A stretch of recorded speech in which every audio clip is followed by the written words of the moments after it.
وزیر اعظم شہباز شریف نے گلگت بلتستان میں سیلاب سے متاثرہ علاقوں کی بحالی کے لیے 4 ارب روپے کی فوری امداد کا اعلان کر دیا۔ تفصیلات کے مطابق وزیر اعظم شہباز شریف نے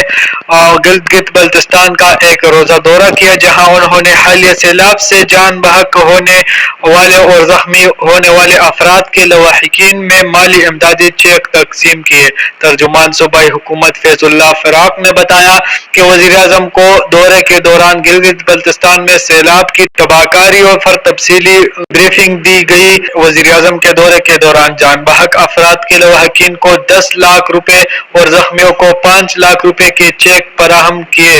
بتایا گیا ہے کہ دورے کے دوران وزیر اعظم سے گورنر گلگت بلتستان اور وزیر اعلیٰ نے بھی ملاقاتیں کی۔ شہباز شریف نے سوست ڈرائی فوڈ پر تاجروں کے احتجاج کا نوٹس لیتے ہوئے مقامی تاجروں کو ہر ممکن سہولت دینے اور اسمگلنگ کے خلاف سخت اقدامات کی ہدایت جاری کی۔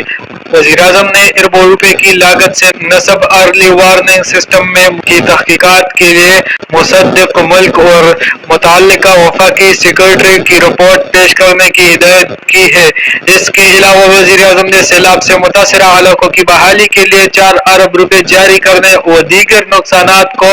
مکمل تفصیلات کے سامنے لانے کے لیے متعلقہ وفاقی اداروں کو بھی ہدایت جاری